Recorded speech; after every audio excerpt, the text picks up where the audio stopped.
what is up? Welcome back to my channel, Say More About That, where we're working together to end the stigma around mental health. Today's video is going to be a relapse prevention planning. I've been trying to decide whether or not to turn this into a whole mini series. I may yet do that, so please leave a mention in the comments if that is something you're interested in. Today's topic is coping with triggers. Anybody who has been in recovery at any point in time, or anybody who has ever tried to quit anything knows about triggers. When we're talking about recovery and relapse prevention planning, it is a plan of what am I going to do when these things come up, which will happen, that are going to trigger within you an urge to use your drug of choice. Now, anybody who has ever tried to quit anything knows triggers can bring within you an incredible urge to go back to either a drug of choice or a behavior that you were engaging in. Now, this is because we had developed a maladaptive coping strategy to deal with the trigger. So if it was an emotional trigger or a situational trigger, could be a relationship,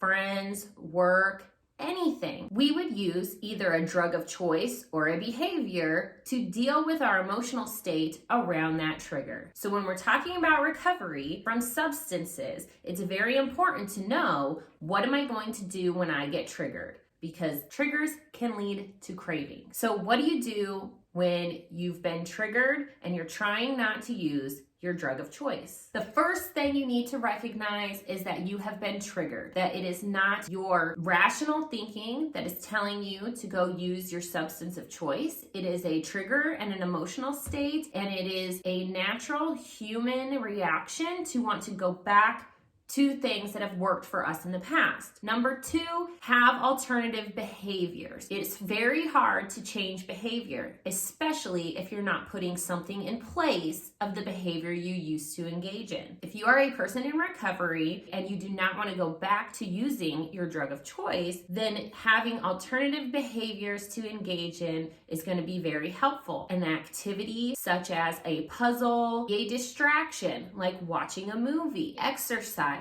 Replacement behaviors are going to be very helpful when planning your relapse prevention. Now, if you're having a craving, you will notice within you an urge to go use your substance. You may even taste it in your mouth or smell it. It is important to remember when you're having a craving that cravings do not last forever. On average, a typical craving moment will last up to 20 minutes. And while this is not forever, it is a very long time. So having other activities, ways to distract yourself, is going to be very important to ride that wave. Cravings come in waves. They can be very intense, and they can last anywhere from 5 to 20 minutes. Recognizing that you're having a craving and telling yourself, this is not going to last forever, I can get through this, and then having a plan of what you're going to do to distract yourself and help yourself through the craving. One tip that I have for replacement behaviors when you're having a craving is to use your 5 senses. Have something that you can touch with your hands,